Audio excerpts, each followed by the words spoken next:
Here we go, and good evening, everyone, and welcome to the 22nd edition of Alabama Primetime Live from your Stuffing Team co-host, Jack Johnson, and my partner in crime, Manny. And as we're going over for today on the latest news and notes, Alabama Crimson Tide, all right here on Alabama at the Boys College Football.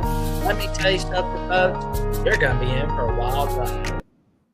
How you doing tonight, good buddy? Man, doing good, excited. Had a thrill jumping or leading up until this, but I'm excited to be here, man. I'm definitely super ready to get going and kind of get to talking about what we can expect from our team here. Oh, there we go, man.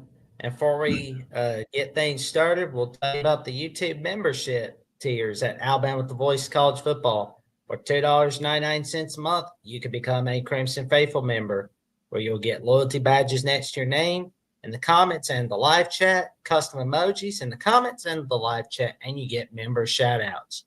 And for $4.99 a month, you become a Saban Disciple, where you'll get priority replies to comments and access to a monthly hangout from yours truly, Jackson Johnson, Manny Wilson, Coach Smook Hines, who I'm subbing in for today, Coach Johnny Burks, and Jeffrey from Only Talk Sports.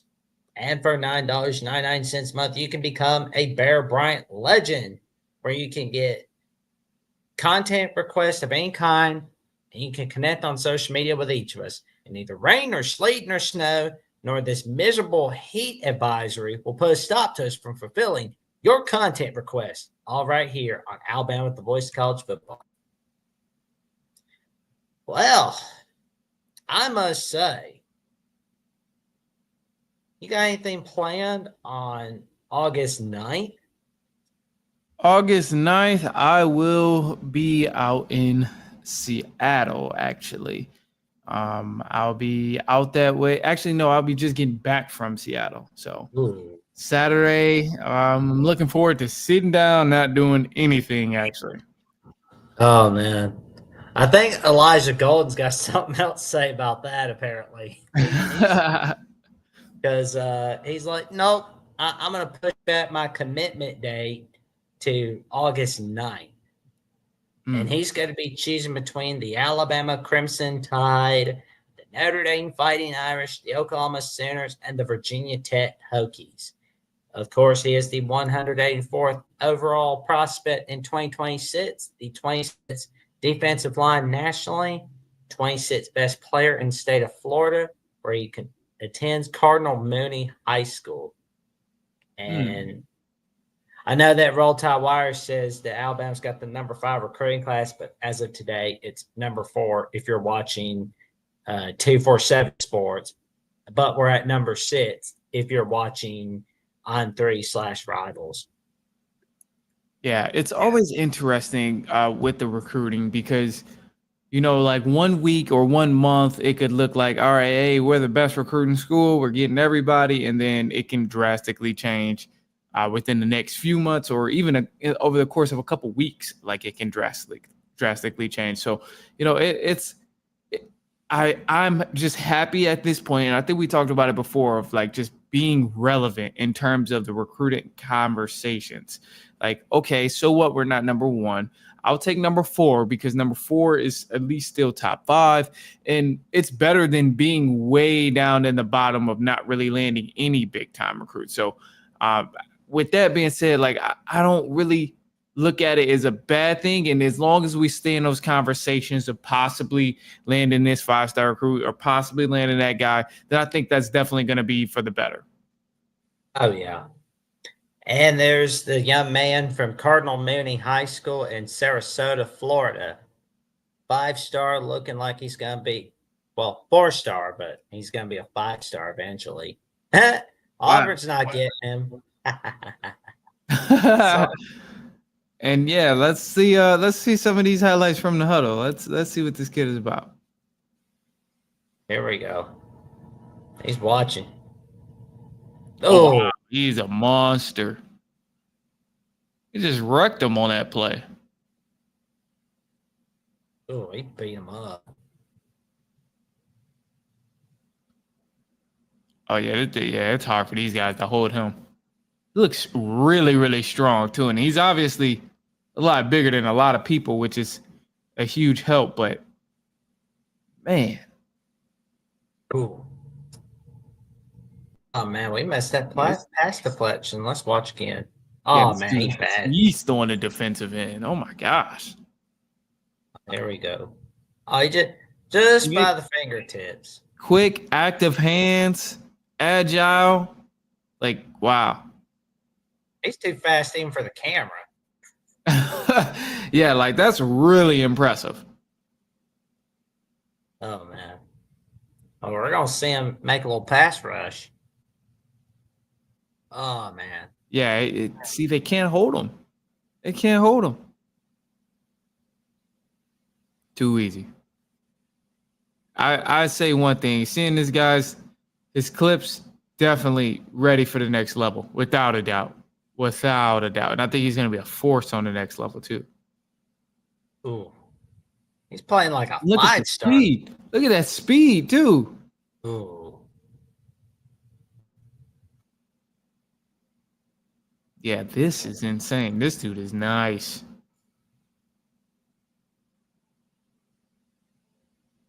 Getting off the ball, getting there.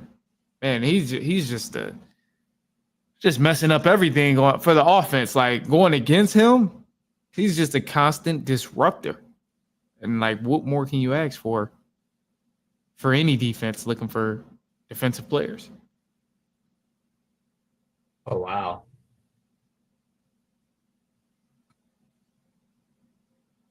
Wow. Yeah. See, they can't hold him. They cannot hold this young man.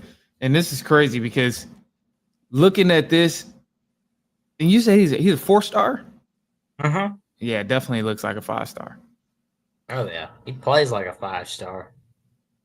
And I think you hit it right on the nail earlier, saying like, yeah, he's a 4-star right now, but he'll get to 5. There we go. Especially he have some perform at camps and things like that. Yeah, he can. Yeah, he'll definitely get to 5-star status. Oh yeah. There we go.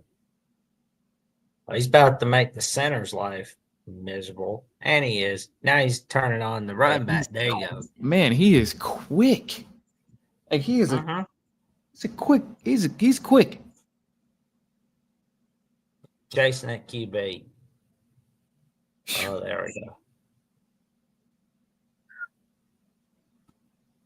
Yeah, this dude is a beast. Oh my gosh, man. Yeah, this dude is a beast. That he's gonna be a treasure to someone's friend or someone's. I guess you could say their team. Oh man. We are looking at Elijah Golden. That's who we're looking at, Eric D. And Andrew Ivins, the director of scouting at 247, is comparing him to Elijah Roberts at SMU. Wow. And, okay. And what's all his physical attributes all looking like? I know it's back up at the top. Here we go. Well, he's a green frontline defender with the materials needed to eventually emerge as the force of the point of attack. Yeah. Might project best as a base that could play over tackle, set the edge, but could kick further inside or even hang on the outside, depending on how the body fills out in the coming years. Tends to make the biggest impact with his engine as he will work vigorously to get through obstacles, then build speed and pursuit. Not exactly a precision rusher, but understands how to use his hands and can create an advantage on passing down with his snap anticipation strong relative to his age, but needs to unlock more knockback power as that will help establish leverage more consistently. Finally started to show some signs of life with 10 sats as a junior after being utilized in more of a reserve role as a sophomore. However, still far from a complete product and is the type of prospect that must keep making developmental strides if he's going to match the player that has turned heads in combine settings. Should be viewed as a future multi-year contributor for a college football playoff contender that has the chance to morph into a game record if all comes together. And it says he participated in the Navy All-American Bowl. He's a multi-sport athlete that also wrestles. Oh, I wow. can imagine. That's why he's tossing everybody around at the line of scrimmage. Oh, yeah. He's chewing him up like a chicken nugget. He's going to be a force. And honestly, one of the things in there that was said about just like his strength and being able to have some more force pushing that line of scrimmage, I think that'll definitely come with time. And as he continues to get even stronger, which is going to be scary, like he continues to keep his quickness and all of that stuff, then he'll be nice, man. He'll definitely be a huge, probably even a true freshman. Oh, yeah. Yeah, because I'm like looking at his high school era. Oh, he racked up 23 tackles, 9 tackles for losses, and 2 sacks in 8 games as a freshman. Wow. Ooh, I'm not going against him. Spent his sophomore year at IMG Academy. Oh, that's a winner. Yeah, that's a big one there. The IMG Academy is always like, usually they produce great quality ball players. So, and of course, he got 61 tackles, 29 tackles for losses, 10 sacks, 8 QBHs, and a PBU in 11 games. Earned Max Prep Junior All-American second team honors at Sarasota Cardinal Mooney. wow. And he got the Cougars to the semifinals of the Florida 2A playoffs. Yeah, I mean, he has the winning track record, and that's always a good thing. So, we got to just hope from here that he does choose Alabama. I think he could definitely help keep our defense solid and kind of keep that standard of like great defenses there at Alabama. So, I would love to see him commit to Bama. What was the other options that was on his plate again? Virginia Tech, Notre Dame, and Oklahoma. He's committing to one of those 4 schools on August 9th at 3:30 p.m. Eastern Time, 2:30 p.m. Central Time. Okay, that'll be interesting to see there. Notre Dame worries me, but I mean, also you can't count out Oklahoma and Virginia Tech. And now, honestly, with NIL, players are bound to go anywhere. Oh yeah, it's like I'm not new. I'm not going to underestimate somebody new. You're not. You can't leave for Virginia Tech. Yeah, I mean, especially at this day and age, we see a lot of schools turning around very fast now because of the whole NIL thing. So it'll be interesting to see where he goes. And I mean, I would hope that he chooses Alabama, but we'll see. It'll be really good if he does. Oh man, it'll be a humongous win if he's choosing Bama. Definitely. But summer's about to be over and back to school is coming. I don't know what I'm getting. Maybe this doppelganger of Mark Rogers can tell us what to do. You can make a difference here at the Voice of College Football. Use the Amazon link. Financially contribute to the Voice of College Football without spending a penny. Same shopping experience. It's easy. Go to any video on any channel. Go to the description section and grab the link right next to the capital letters that say Amazon. Use that link and Amazon will instantaneously convert to your account, settings, history, everything intact, just like whatever link you use right now. No difference. Pay no attention to the product that you see right there. Just go search what you want. Don't forget the Amazon link. Thank you for your support. Sincerely, the Voice of College Football. There we go. Shop on Amazon using the link to support the Voice of College Football. You don't need to buy the product displayed. Doesn't cost you a penny, and you get the same shopping experience with the link right next to it. There we go. Alrighty, so apparently we're looking at 2027 QBs. I mean, I know we've gotten a QB today over BYU and Arizona State, but That's the thing though. Alabama is striking while the iron is hot. Have Like to. we're just there you go. Because I mean, you got to get them before everybody else does. And there's Yeah. this young man who is the number one QB for 2027. Young man's name Elijah Haven. 6'5", 215 pounds, from Baton Rouge, Louisiana. And Hayes Fawcett, let's looky here for a sec. Got a couple of teams up there. Our rivals up there. They're in the hunt. Yeah, Baylor. Florida State. And then Yo, it's funny. what? Tennessee. No Tennessee. That's the funny Yeah, part. Tennessee really they're in some deep trouble. I'll put it that way. They're in some deep trouble after this offseason and everything they were going through. They're in some trouble. But I would love to see. I want to see, like, you know, it's hard to kind of imagine his playing style with the team that he'll be on. So that's what I'm curious of. And I'm like pulling it up now as we see here. But I'm just curious about, you know, some of his actual play type of his play style. I'm just curious about his play style and what type of game he brings. So I think I might have found something, but also looks like I might not have. So we'll see. I'll pull it up here and I'll have something. Here we go. Well, I will say on the bright side, he's not going to Tennessee, so that's a win there. Definitely a huge win. But Andrew Ivids at 247 Sports says he reminds everybody of Jacoby Brissett. Wow. That's a good comparison. That is good. All right, I got some film here. Ooh. That way we can take a look at a couple of his throws and just kind of get a feel for his play style. There was one video I clicked and it said the next Vince Young. And I'm like, whoa, that's a bold statement right there. Oh, yeah. And we're looking at his sophomore campaign where he led his team to 14-1 and 56 touchdowns. Whew.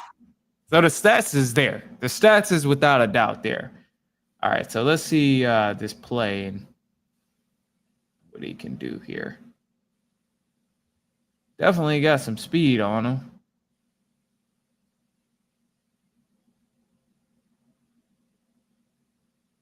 Huh. Oh, that's a beautiful throw. That was a beautiful ball. There we go. There we go. Oh my gosh. Oh my gosh. He has an arm on him. That's big.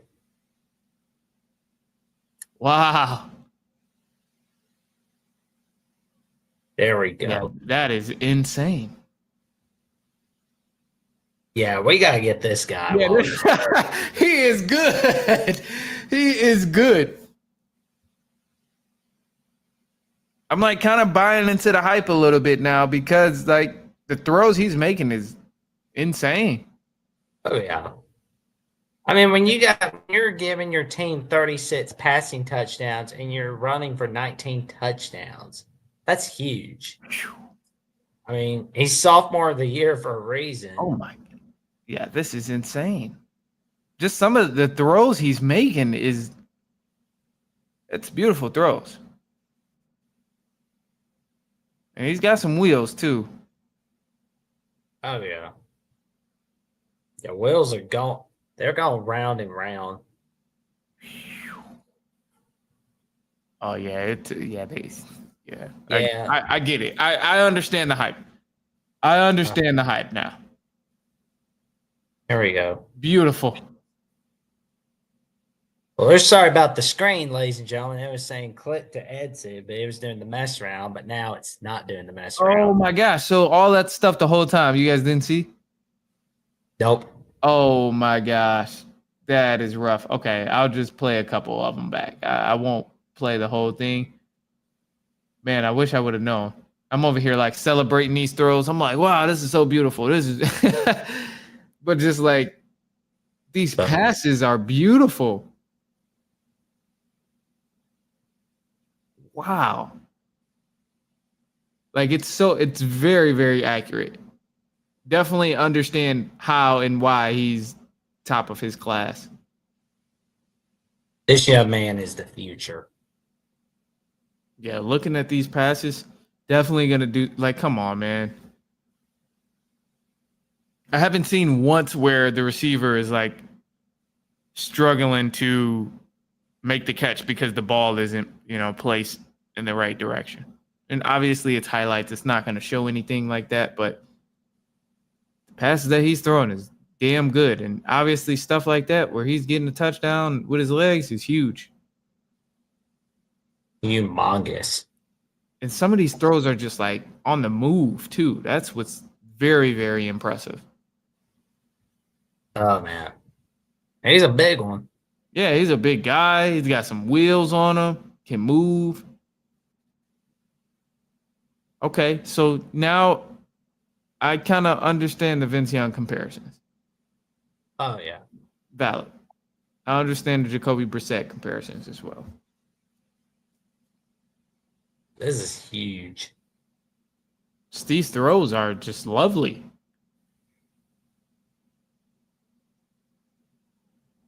Oh, he saw his man. There we go. I got a feeling he's going to lead his team to a repeat in state championships this season.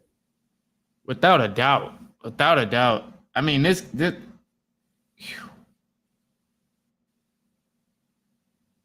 Wonder if he could get 40 passing touchdowns.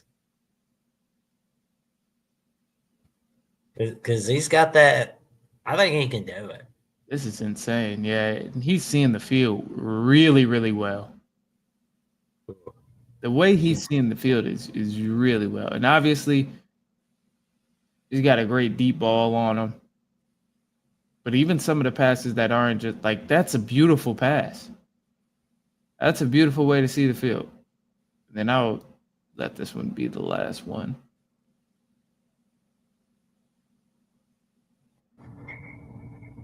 But yeah, that's very impressive. I'll put it that way. Very, very impressive from what I see from him. Oh, it's humongous. Wow. It's humongous. Yeah, what is 6'5"? Oh, man. Yeah, he's standing at 6'5" and can move like that, can throw. I understand the hype a little bit. I get it. 6'5", 215, can throw with the arm he has, can move, very smart with the ball, obviously. I get the hype. Now he's just got to go to the right place of Alabama. It's humongous.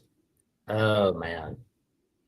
Yeah, the toughest part about this is, I think with us having, a lot of young guys already, Keelan, Russell, Austin Mack, I think that's where it becomes a little difficult for guys to want to commit to Alabama because so many guys who are 4 or 5 stars want to come in and start immediately, especially when you're number 1, number 2 in a country at your position. Like you want to go somewhere where you can see the field right away. And I mean, with Keelan Russell there, we already know how great of a player he is. And Austin Mack, we've seen his potential as well. That's the only thing that scares me is would he be okay with committing there and sitting for a couple years, or even if he doesn't sit, just being in the battle of positions? Because if it's about getting on the field immediately, the other options honestly look a little bit better. It's a huge win right there.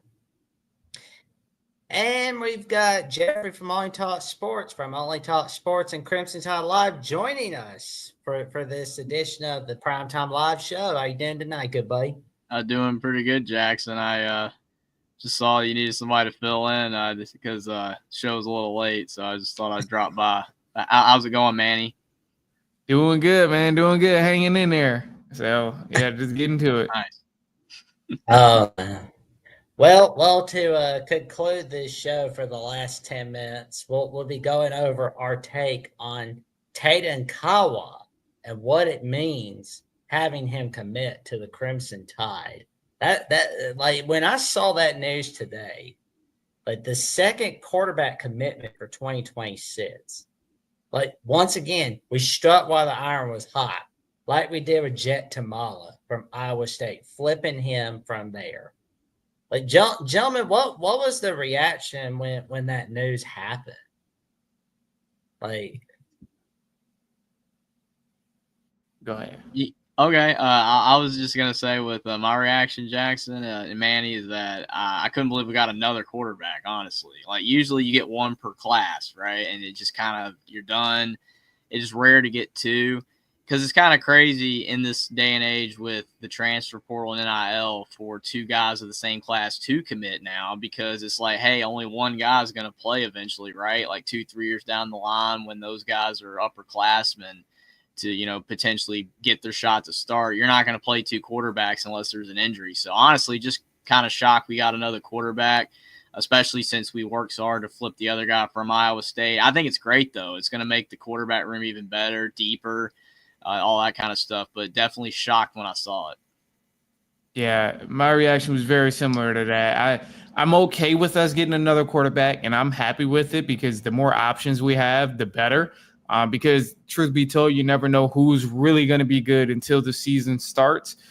Just because the game and practice is two different things. So I'm like very much content with it, and it just gives us more depth in that QB room. And honestly, if one person isn't playing good, it's less margin for error it's less room for error because it's that easy to move on to the next person and see what they can do since everyone is talented in that QB room. I agree 100%. Yeah. Absolutely. oh yeah, because it's like we're making sure we're prepared for the rest of the 2020s decade. Like, regardless of who's QB, we're prepared. Although 2026 and 2027, it feels like we're going to have a lot of quarterback battles ahead of us. Which is not a bad thing. I mean, again, like you have more depth. It's like if one guy, as you mentioned, Manny, doesn't work out, you've got the other guy, and you don't have to worry about, hey, it's like this is our only option. And if he don't work out, then we have no other options. That's what a lot of teams unfortunately suffer.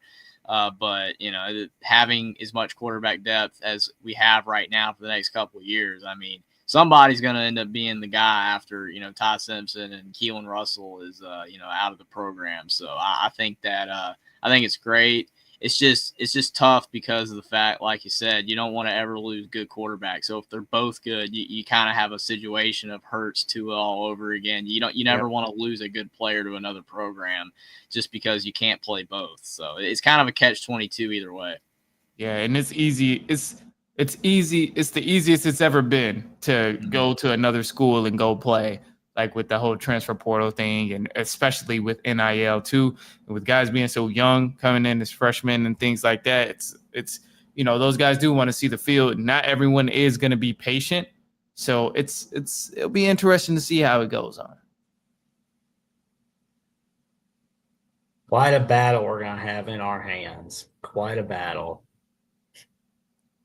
Because it was like Jet Tamala, and now we've got Kawa. I mean, but I think like he probably saw like the news that was going on at BYU. Like, nope, not me. Like, Possibly, yeah, possibly. I mean, they have a lot of stuff going on within their program, and I mean, Bama's kind of on the flip side of like they're turning over the new leaves, kind of new culture there with DeBoer and. A lot of people are anticipating kind of like a new Alabama team this whole post Saban era. So it's a good time to me, an outsider looking in. It's a good time to join that culture of Alabama if you want to be a part of some sort of history, because it is the post Saban era, and now the lights, you could argue, are brighter than it's ever been at Alabama. Than it's been in a long time, I should say. Absolutely, because I mean, there is so many question marks about the future of our program because everybody, that's outside of our fandom thinks that we're going to fall apart after, like we did with Bear Bryant. Most of the stretch between Bear Bryant, Saban, we weren't very good. The Gene Stallings era kind of was the exception, and I mean, some of the other coaches weren't terrible, but compared to Bear Bryant, Saban, it was a dramatic drop off, during that time. In the 80s and 90s and 2000s. And it's like that's what everyone is expecting us to do again. So it's like if DeBoer can continue the excellence and these players can continue the excellence in the late 2020s and 2030s, and maybe win another title or two somehow, it would just be so, positive for Alabama as a program to be a continued force with for the future. And that we can't say that, hey, we were just two coaches and that was it. That's what a lot of people always look to. You look at other programs like Nebraska that had their heyday, or Miami that had their heyday, and then, they kind of fell off. It's just like that. You don't want to be that. And I think DeBoer has the potential with these players, that he's recruiting for the future to continue the excellence. But with the NIL and the portal era, it's so competitive at the top. So true. I couldn't agree more. Yeah. I mean, because it'll be interesting. But I just know BYU, they're not going to be happy about this. But I would not want to be BYU fan right now. Definitely not. But good grief. Like Arizona State, they're just kind of like, we're fine. We don't care. We'll get another one. But although I don't think I'd want to be at the desert, honestly. But no. Just no. It's miserable. Oh man. Well, man, what have you got going on this week, good buddy? Kind of same old for me. Just getting ready for the trip next week. So next week we'll be heading out to Seattle. But for this week and the remainder, I'm just gonna be working some long hours and podding. Go, man. Jeffrey, what's next on the lineup for you, man? Definitely Thursday night, the call-in show. Me and you will be back on Alabama, the voice of college football for that. It's always fun talking with the Alabama fan base and the non-Alabama fans as well about how they feel about Alabama. And that's really entertaining. So it's always a blast doing that, and also having more content coming out on my YouTube channel as well, Only Talk Sports. So definitely a lot of stuff going on as we get closer to college football. It's creeping up on us. Oh man, or at least we try to keep up with it. Oh man, but yeah, like tune in for Only Talk Sports about the magic that he's creating. Let's get him over to 3,000. Let's get him over 20,000 followers on @/Twitter, and once he's able to, decide whether he wants Instagram or not, let's get him over to 1,000 for sure. So there we go. We're going to get him rocking and rolling. And, of course, Thursday night is the godfather of the SEC's story of Keith Jackson. What happened? Tune in. That's going to be a lot. That's going to be a fun one. I can't wait for it. I'm giddy like a kid at a candy store, like just thinking about it. It's going to be fun. Oh, man. And, of course, you can check out my personal YouTube on Jackson Johnson 979, where I've got numerous episodes of the Jacksonian, 75 of them to be exact. Who's going to be on the next 25? Tune in for that. That's why you like, comment, subscribe to that channel. And you can give me a follow on Jacksonville CFB on @/Twitter and on Instagram and Threads at Jackson Johnson 543908. And also, there's more updates on Alabama, the voice of college football. By the way, give Alabama at the voice of college football a follow on Instagram and TikTok, where there's magic all over the place. You're not going to want to miss it. And you can tune in to Spotify, Apple Podcasts, Amazon, and iHeartRadio to hear our takes on Crimson Tide Live and the Primetime Live show.